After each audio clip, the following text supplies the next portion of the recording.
दोस्तों नमस्कार। Share market location में दोस्तों आपका स्वागत है। चैनल पर पहली बार आए हैं, चैनल को लाइक सब्सक्राइब शेयर कीजिएगा। दोस्तों Zomato versus Paytm, Asian paint versus Berger paint, ये सब का कंपैरिजन वीडियो आ गया है। तो दोस्तों चलिए वीडियो स्टार्ट करते हैं। आज दोस्तों हम लोग बात करेंगे एस्ट्रल पाइप और प्रिंस पाइप के बीच में कंपैरिजन करेंगे कि कौन सबसे बेटर रहेगा लॉन्ग टर्म के लिए और कौन इस समय वैल्यूएबल प्राइस पे मिल रहा है। ठीक है दोस्तों, तो इसके लिए पहले हम लोग देखेंगे कि कौन कितने टॉप लेवल से गिरावट पे मिल रहा है। तो मैं एस्ट्रल पाइप का चार्ट पैटर्न ओपन किया हूँ। तो देखिए ये जो है लगभग 1 साल में अपने टॉप से, हालांकि 1 साल में इसने 5% का रिटर्न दिया है, लेकिन जो इसने टॉप बनाया था वहाँ से लगभग 25% की गिरावट पे इस समय मिल रहा है। दोस्तों एस्ट्रल पाइप अपने टॉप लेवल से 25% की गिरावट पे मिल रहा है। उसी के साथ में 5 ईयर का जो है रिटर्न इसमें 270% का रिटर्न है और एकदम साइड वे चल रहा है। देखिए बहुत दिन से जो है ये साइड वे ही चल रहा है और मैक्सिमम 34,000% का रिटर्न दे चुका है ये।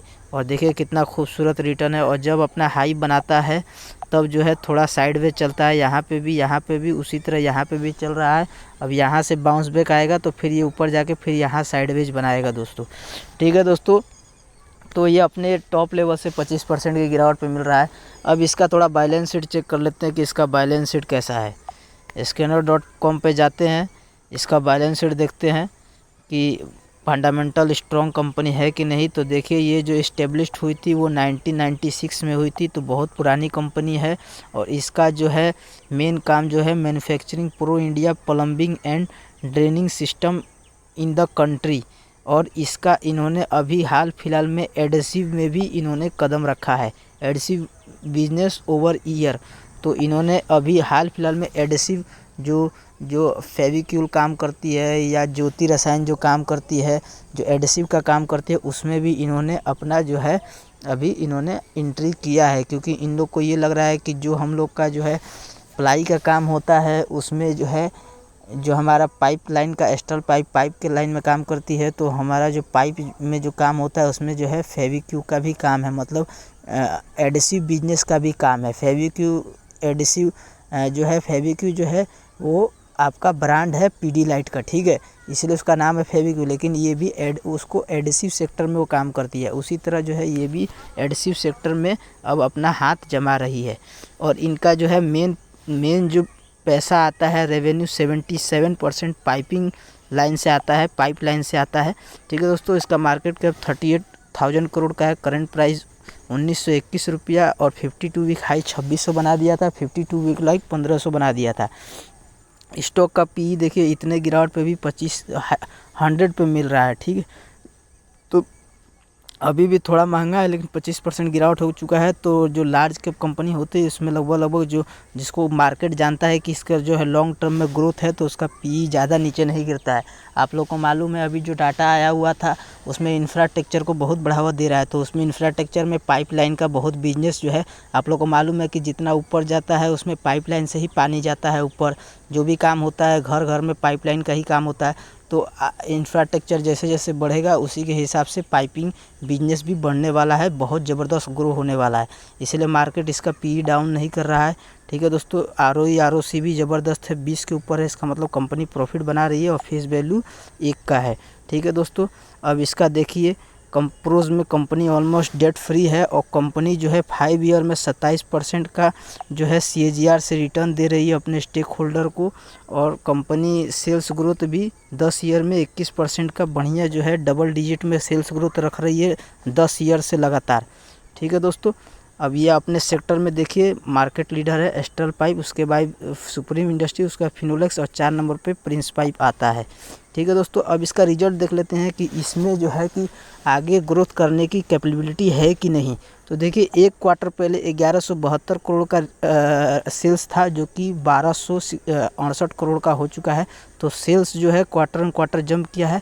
वहीं ईयर ऑन ईयर 1103 था जो कि 1268 हो चुका है। तो ईयर ऑन ईयर और क्वार्टर ऑन क्वार्टर सेल्स बढ़ रहा है, इसका मतलब कंपनी जो है अपना जो है सामान जो है पाइपलाइन जो है वो सेल्स कर रही है, उसका सेल्स बढ़ रहा है। हर क्वार्टर में कंपनी का पाइपलाइन बिक रहा है, हर साल में भी ग्रोथ है, क्वार्टर में भी ग्रोथ है।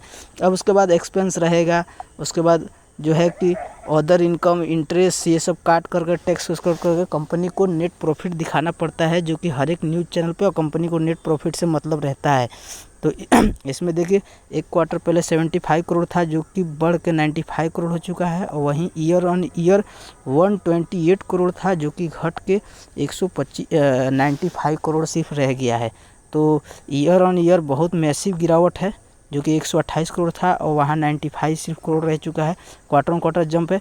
तो इसमें गिरावट क्यों हुआ? तो दोस्तों इसमें गिरावट इसलिए हुआ कि कंपनी का जो है एक्सपेंस जो है वो भी ज़बरदस्त बढ़ गया है।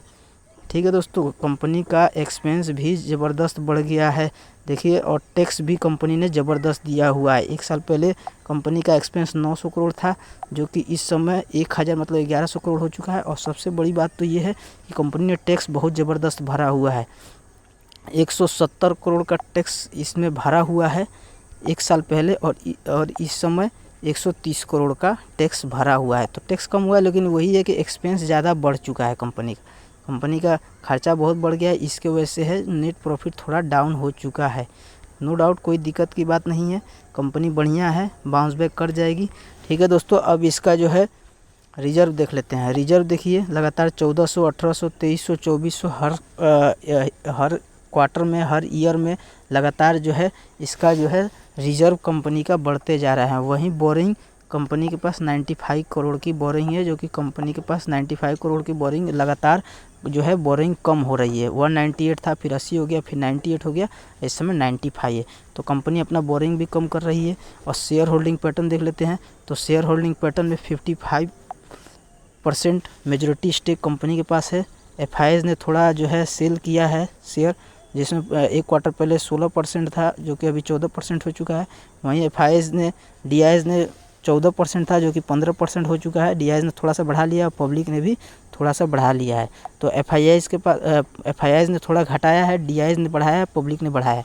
ठीक है दोस्तों, और इसका जो अभी भी थोड़ा पी रेशियो महंगा चल रहा है, 100 के आसपास में चल रहा है। अभी भी इसमें थोड़ा गिरावट होने की कैपेबिलिटी है, क्योंकि हालांकि ये बहुत बड़ी कंपनी है और कंपनी लगातार नेट प्रॉफिट दिखा रही है, अपना कर्जा कम कर रही है। शेयर होल्डिंग पैटर्न भी मेजॉरिटी स्टेक कंपनी के पास है, और पाइपलाइन से 77% इनका रेवेन्यू पाइपलाइन से आता है, इस वजह से। और मार्केट शेयर इन्हीं के पास है ज़्यादातर पाइपलाइन का। पूरे इंडिया पूरा ग्लोबल में मार्केट शेयर ज़्यादा इन्होंने कैप्चर करके रखा हुआ है, इसीलिए जो है मार्केट इसको वैल्यू दे रहा है। 100% का जो है पी चल रहा है, लेकिन थोड़ा और गिरावट पे मिलता है अगर 1500 के आसपास में, तो इसका पी भी एडजस्ट होके लगभग 70 के आसपास में, 60-70 के आसपास में आ जाएगा। 1500 के आसपास में आता है तभी आप लोग इंस्टॉलमेंट लगाइए दोस्तों, कि अभी महंगा मिल रहा है। अभी जो है युद्ध का भी लड़ाई चल रहा है, हर जगह युद्ध और ये रिसेशन ये सब चल रहा है, तो गिरावट कभी भी हो सकती है, तभी आप लोग ग्रैब कीजिए दोस्तों। ठीक है दोस्तों, अब हम लोग देख लेते हैं प्रिंस पाइप का क्या हाल है दोस्तों। प्रिंस पाइप का देख लेते हैं। तो प्रिंस पाइप में तो लगातार दोस्तों गिरावट हो रही है। 578 पर प्रिंस पाइप इस समय चल रहा है। अपने टॉप लेवल से कितना गिरावट पे है ये देख लेते हैं। तो अपने टॉप से ये गिरावट देखिए, ये 32% की गिरावट पे अपने टॉप लेवल से मिल रहा है। और 32% की गिरावट पे मिल रहा है। और जब से मार्केट में आया तब से जो है 281% का रिटर्न दिया है। ये कब से आया है? 2020 से मार्केट में आया है, तब से जो है 200% का बढ़िया रिटर्न अपने शेयर होल्डर को बना दिया है। 2-3 साल में 3 गुना पैसा कर दिया है। तो इसने अपना काम कर दिया है दोस्तों, ठीक है। और एक साल में इसमें भी कोई रिटर्न नहीं बना है, लगभग ये भी 4-5% गिरावट है। और अपने टॉप लेवल से तो अच्छा ही खासी गिरावट है, 17-18%। और अपने टॉप लेवल से ये जो है मैक्सिमम चार्ट पैटर्न में अपने टॉप लेवल से 32% गिरावट पे मिल रहा है। और एस्ट्रल पाइप 25% की गिरावट पे मिल रहा है। अब यहाँ दोस्तों इसका थोड़ा बैलेंस शीट चेक कर लेते हैं, इसका बैलेंस शीट कैसा है, क्योंकि ये 4 नंबर पे कंपनी आती है। पहले एस्ट्रल आती है, फिर जो है कि दूसरी एक और है कंपनी वो आती है सुप्रीम इंडस्ट्री, उसके बाद फिनोलेक्स, उसके बाद मेरे को लगता है इसका नंबर है। ठीक है दोस्तों, ठीक है, कोई दिक्कत की बात नहीं है। ये कंपनी क्या करती है, पाइप फिटिंग जो है piping solution multi polymer manufacturing 1987 से है। स्टेब्लिश्ड। ये तो प्रिंस पाइप से भी पुरानी कंपनी लग रही है, एस्टल पाइप से भी पुरानी कंपनी लग रही है, लेकिन मार्केट में अभी अभी आई हुई है। और इनका जो है manufacturing polymer piping solution for pipe type जो है CPVC, UPVC और HDPE और PPR, ये 4 टाइप की पाइप ये बनाने का मैन्युफैक्चरिंग करती है दोस्तों। ठीक है दोस्तों, और इनका जो है कंपनी का मार्केट कैप देख लेते हैं। मार्केट कैप 6000 करोड़ का है। और आप लोगों ने एस्टल पाइप का देखा ही, वो बहुत बड़ी कंपनी है, लार्ज कैप कंपनी है, और ये एक स्मॉल कैप कंपनी है। वहीं करंट प्राइस 576 का है, अब 52 वीक हाई 730 का है, 52 लोग 510 का है। स्टॉक का पी 55 चल रहा है। तो अभी ये देखिए बढ़िया प्राइस पे मिल रहा है, क्योंकि इसी का कंपटीटर जो है एस्टल पाइप 100 के पी पे मिल रहा है, ये सीधे आधे पे मिल रहा है, और प्राइस भी इसका कम है और इस मार्केट कैप भी कम है। लेकिन इसका बैलेंस शीट देखेंगे तभी मैं इसको बता सकता हूँ। और डिविडेंड यील्ड भी थोड़ा है, और ROE भी 20 के ऊपर है। तो ठीक है, एस्टल का भी 20 के ऊपर है, मतलब दोनों कंपनी जो है एक जैसा प्रॉफिट अपने शेयर होल्डर को बना के दे रही है। कोई ज़्यादा कम नहीं बना के दे रही, जितना वो रिटर्न दे रही है ये भी रिटर्न उतना दे रही है। ठीक है, इसका फेस वैल्यू 10 का है, जबकि एस्टल पाइप का फेस वैल्यू 1 का था। ठीक है, इसमें देखिए company good delivery, good profit growth जो 5 ईयर में 27% का है, तो डबल डिजिट CAGR से ये 5 ईयर में लगातार रिटर्न दे रही है। ठीक है, और ये देखिए 4 नंबर पे आती है, पहला एस्ट्रॉल, फिर सुप्रीम, फिर फिनोलेक्स, फिर प्रिंस पाइप, 4 नंबर पे ये कंपनी आती है दोस्तों। अब इसका दोस्तों थोड़ा देख लेते हैं कि इसका रिजल्ट कैसा है, quarter and quarter, year on year दोनों। तो सेल्स जो है 636 करोड़ था, जो कि बढ़ के 706 करोड़ हो चुका है, तो क्वार्टर एंड क्वार्टर जंप है। वहीं ईयर ऑन ईयर 664 करोड़ था, जो कि बढ़ के 706 करोड़ हो चुका है। तो quarter and quarter, year on year दोनों में सेल्स में जंप है, मतलब ये भी कंपनी जो है अपना सेल्स कर रही है, जो अपना पाइप है वो बेच रही है। Quarter and quarter, year on भी जंप है इसके सेल्स में। ठीक है, अब उसके बाद एक्सपेंस, टैक्स और ये सब कट करने के बाद कंपनी के हाथ में नेट प्रॉफिट कितना बच रहा है, तो ये देखिए। एक क्वार्टर पहले तो कंपनी लॉस में चली गई थी दोस्तों, -24 करोड़ का कंपनी को लॉस हो चुका था, लेकिन दिसंबर में कंपनी ने बाउंस बैक किया, 35 करोड़ का प्रॉफिट दिसंबर में हो चुका। मतलब एक क्वार्टर में सितंबर क्वार्टर में -24 करोड़ था, जो कि एकदम कंपनी घाटे में चली गई थी 24 करोड़ का, लेकिन दिसंबर में कंपनी ने फिर फटाक से बाउंस बैक किया, जो कि 35 करोड़ पॉजिटिव में इनको प्रॉफिट हुआ है। और वहीं ईयर ऑन ईयर 67 करोड़ था, जो कि घट के 35 करोड़ हो चुका है।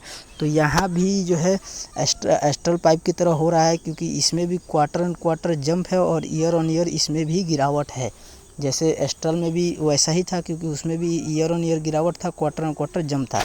ठीक है, अब इसका जो है ये देख लेते हैं रिजर्व। कंपनी का रिजर्व बढ़ रहा है, तो कंपनी का रिजर्व भी लगातार बढ़ रहा है, 700, 900, 1100, इस समय भी 1100 है। और कंपनी धीरे धीरे बोरिंग कम कर रही है, जो कि 150 करोड़ था, अभी 140 करोड़ हो चुका है। ठीक है, कंपनी के ऊपर बोरिंग बहुत कम है, क्योंकि 264 करोड़ भी हुआ करता था बोरिंग, और सिर्फ 140 करोड़ हो चुका है। तो कंपनी बोरिंग भी कम कर रही है। और उसी के साथ में शेयर होल्डिंग पैटर्न 62% प्रमोटर के पास है, FIS ने बढ़ा लिया है, DIS ने भी बढ़ा लिया है, पब्लिक ने थोड़ा घटा लिया है। FIS के पास 3.98% का होल्डिंग था एक क्वार्टर पहले, इस समय 4.41 हो चुका है। और DIS के पास 14.5% था, जो कि बढ़ के सिर्फ डायरेक्ट 1% बढ़ गया है, 15.5% हो चुका है। पब्लिक के पास 18% था, जो कि 17% हो चुका है। तो FIS DIS ने बढ़ाया है। और प्रमोटर के पास 62% मेजोरिटी स्टेक प्रमोटर के पास है। प्रमोटर बहुत ही स्ट्रॉन्ग है ये कंपनी के। और एस्ट्रल पाइप ने आपने देखा 55% प्रमोटर है, और इसमें जो है 62% प्रमोटर है।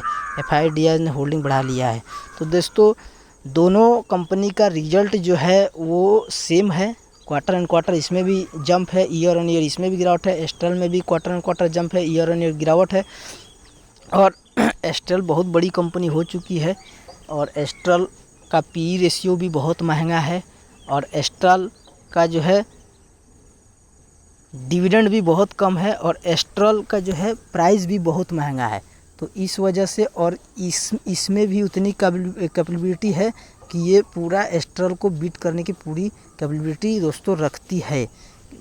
ठीक है दोस्तों, भले वो एस्ट्रल जो है अभी एडिसिव लाइन में भी जंप कर रहा है, एडिसिव भी बनाने का काम कर रहा है, लेकिन एस्ट्रल जो है वो बहुत बड़ी कंपनी हो गई, तो वो बहुत डाइवर्सिफाइड अपना जो है कंपनी वो कर रही है, एडिसिव बनाएगी फिर आगे कुछ बनाएगी, लेकिन इसका मेन फोकस पाइपिंग बिजनेस पे ही है, जो कि मेन 4 पाइप बनाती है। ठीक है दोस्तों, और स्टॉक का पी भी जो है, स्टॉक का मार्केट के भी शेयर का बहुत कम है। तो मेरे को लग रहा है कि अगर पाइप बिजनेस में अगर पैसा फिर से मार्केट में आता है तो अगर दोनों जंप करेगी, लेकिन लॉन्ग टर्म में सबसे ज़्यादा रिटर्न मेरे को लगता है प्रिंस पाइप देगी दोस्तों, क्योंकि अभी पूरा पाइप सेक्टर में ही गिरावट है, हर पाइप की कंपनी सारी गिरी हुई है, तो उसमें एस्ट्रल नहीं बच पाएगा, वो भी गिर रहा है। ठीक है दोस्तों, आप लोग को क्या लग रहा है आप लोग अपना कमेंट करके बताइए। अगर वीडियो पसंद है तो वीडियो को लाइक और सब्सक्राइब करिए दोस्तों। मिलते हैं जल्द ही नेक्स्ट वीडियो में, धन्यवाद।